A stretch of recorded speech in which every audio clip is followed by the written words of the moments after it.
আমার কাছে গত 3 দিন আগে একটি গোয়েন্দা রিপোর্ট এসেছে।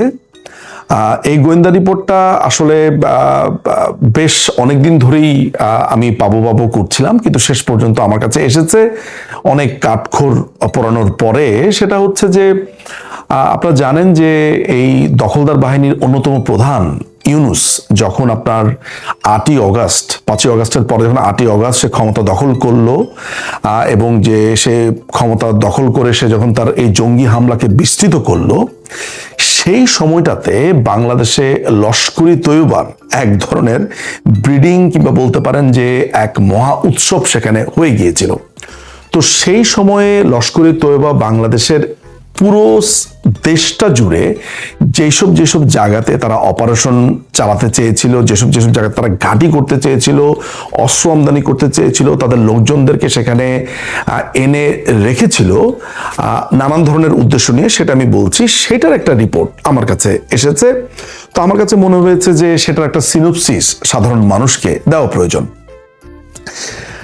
ওই রিপোর্টটাতে আমি যা দেখতে পাই সেটার কিছু সামারি আমি করেছি, বাট আগে এটা জেনে রাখেন যে ভারত যখন 7ই মেতে এই পাকিস্তানের জঙ্গিদের উপরে আক্রমণ করে, যে আপনারা নিশ্চয়ই জানেন যে তৎকালীন পাকিস্তানের যে সেনাপ্রধান আসিম মনির প্রকাশ্যে বলেছে যে এই আক্রমণে তাদের মদত রয়েছে, এবং লস্করি তৈয়বা যে পাকিস্তানের স্টেট ফান্ডেড একটি সন্ত্রাসী গোষ্ঠী এবং দ্য রেজিস্ট্যান্স ফ্রন্ট TRF যাদেরকে বলা হয়, যারা এই অ্যাটাকটা করেছে বলে দুইবার তারা নিজেরা সেটার ঘোষণা দিয়েছে, এদেরই প্রায় 5 জন সন্ত্রাসীকে ভারত সেই সময় হত্যা করে তাদের অপারেশনের মাধ্যমে। তাদের মধ্যে রয়েছে মুদাসসির খাদিয়ান খাস ওরফে আবু জুন্দাল, নামগুলো খুবই অদ্ভুত, হাফিজ মোহাম্মদ জামিল, মোহাম্মদ ইউসুফ আজহার, খালিদ আবু আকাসা, মোহাম্মদ হাসান খান। আপনারা শুনলে অবাক হবেন যে হাফিজ মোহাম্মদ জামিল এবং মোহাম্মদ ইউসুফ আজহার এরা দুজন 5ই অগাস্টের পর বাংলাদেশে আসে, এবং বাংলাদেশে আসে তাদের যেই আসিম মালিক নামে তাদের ISIর যেই এজেন্ট আছে, আপনারা জানেন যে তারা বাংলাদেশে একটা ডেলিগেশন টিম আসে গত বছরের জানুয়ারিতে। রিপোর্ট বলছে যে ভারতের আক্রমণে যেই লস্করি তৈয়বার যেই 2 জন সন্ত্রাসী মৃত্যুবরণ করে, সেই 2 জন বাংলাদেশের সাতক্ষীরাতে তারা এসে সেই জায়গাটাকে তারা রেকি করে, অর্থাৎ ভারতের সীমান্তবর্তী অঞ্চলগুলোতে, বিশেষ করে পঞ্চগড়, তেঁতুলিয়া, রংপুর, আপনার যে বাংলাবান্ধা, সাতক্ষীরা, আরেকটা ব্রাহ্মণবাড়িয়া এবং নারায়ণগঞ্জে তারা বেশ ভালো রকমের চেষ্টা করে যে এইখানে এক ধরনের ঘাঁটি তৈরি করবার জন্য।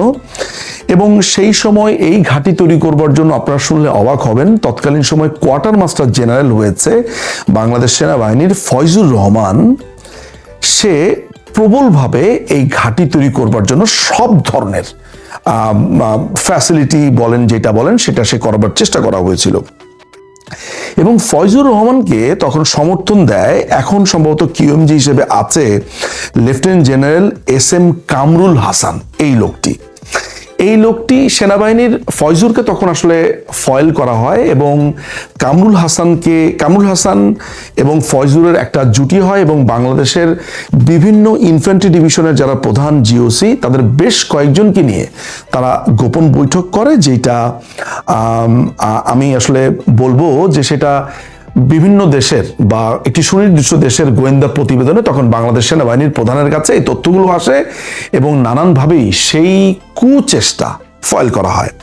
এখন সেনাবাহিনীর প্রধান ওয়াকারুজ্জামানকে সরিয়ে দেওয়ার চেষ্টা ভালো হয়েছে না খারাপ হয়েছে সেই আলোচনাতে আমি যাব না। ব্যক্তিগতভাবে ওয়াকারুজ্জামানকে আমি একটা বেঈমানের বাচ্চা বলে মনে করি, বেঈমান দ্য গ্রেট বলে মনে করি, আমি সেই আলোচনাতে আমি যাব না।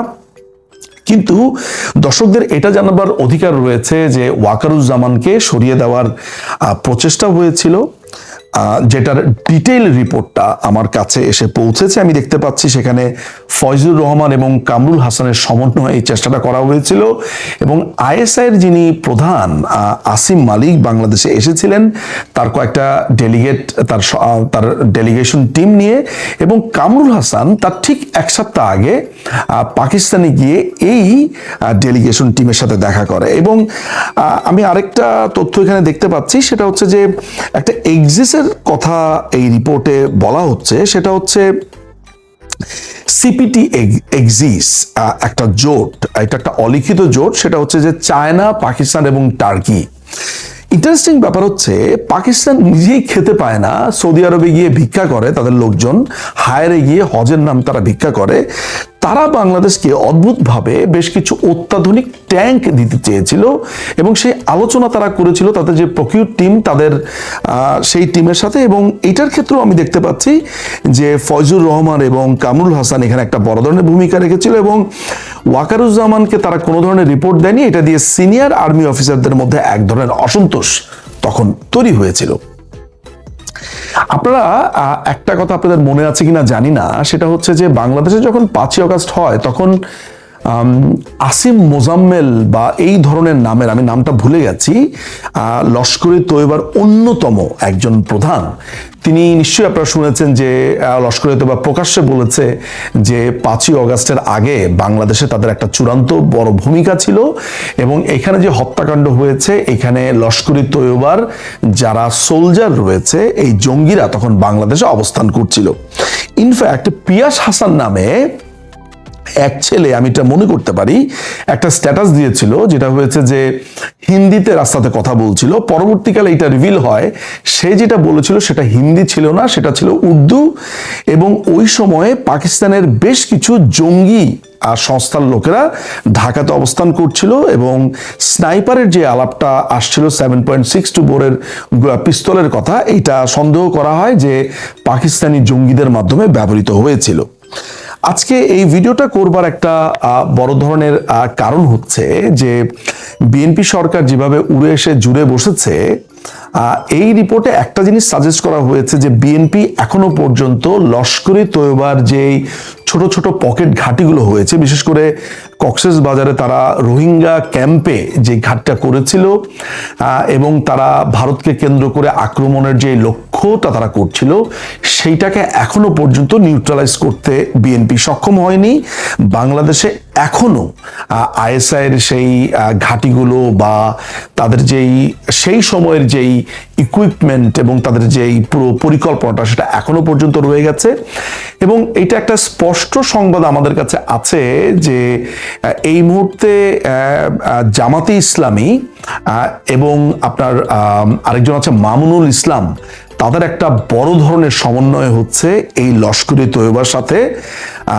এই বিএনপির এগেনস্টে তারা এক ধরনের কাজ করছে বা তারা বলা যেতে পারে পেছনে তারা এক ধরনের প্রস্তুতি নিচ্ছে, যেটা তারা আওয়ামী লীগের পেছনেও গত প্রায় 10 বছর ধরে প্রস্তুতি নিয়েছে। মোটামুটি তারা একটা ধারণা করছে যে বিএনপিকে তারা উইদিন 1 ইয়ারের ভেতরে তারা ফেলে দিতে পারবে এবং তারা এক ধরনের টাইম লাইনও লক্ষ্য করে আগাচ্ছে, যেটা পাকিস্তানের লস্করি তৈয়বার মাধ্যমে। কারণ পাকিস্তান মনে করছে যে ভারত কোনো না কোনোভাবে বিএনপিকে সাহায্য করছে, এটা তাদের একটা ধারণা। রিপোর্টে অনেক কিছুর মধ্যে আরেকটা ইন্টারেস্টিং ঘটনা যেটা আছে সেটা হচ্ছে যে এরই মধ্যে ফেব্রুয়ারিতে যখন তারা ক্ষমতায় আসলো, বিএনপি ক্ষমতা নিল আসলে, তারপরেও আপনার আবু উবাইদা নামে লস্করে তৈয়বার, এটা ছদ্মনাম হতে পারে, আরো একজন নেতা ছদ্মবেশে বাংলাদেশে আসে। এটা অনেকটা অজানা থেকে যায় এবং সেখানে সে বেশ কয়েকটা মিটিং করে সীমান্তবর্তী অঞ্চল, বিশেষ করে সাতক্ষীরাতে। সুতরাং আমার কাছে মনে হয় যে সাধারণ মানুষের কাছে এই জিনিসগুলো জানানোটা খুবই প্রয়োজন ছিল। ভারত যেভাবে বীরত্বের সাথে অপারেশন সিন্দুরের মাধ্যমে এবং অপারেশন মহাদেবের মাধ্যমে তারা এই পাকিস্তানের এগেইনস্টে তারা বলা যেতে পারে তাদেরকে ধ্বংস করে দিয়েছে মোটামুটি একটা বড় অংশ, যে ব্রেভ নিয়ে তারা তাদের যেই দেশটাকে, কাশ্মীরকে তারা রক্ষা করার চেষ্টা করেছে, এবং পাকিস্তান যে অংশটা দখল করে রেখেছে কাশ্মীরের, সেই অংশ থেকে পাকিস্তান যেভাবে অপারেশন বা সন্ত্রাসী কার্যক্রমগুলো চালাচ্ছে, যেভাবে ব্রেইভারি তারা দেখিয়েছে, আমি জানি না যে বাংলাদেশ সেনাবাহিনীর পক্ষে এটি সম্ভব কিনা যে বাংলাদেশে লস্করি তৈয়বার যে ঘাঁটি গড়ে উঠেছে সেটিকে ফয়েল করার। দেখার বিষয় যে আমাদের কাছে যে রিপোর্টগুলো আছে সেই রিপোর্টগুলো কতটুকু সত্যিতে পরিণত হয় এবং বাংলাদেশের পক্ষে সম্ভব হয় কিনা লস্করি তৈয়বাকে ব্যর্থ প্রমাণিত করা। অনেক ধন্যবাদ।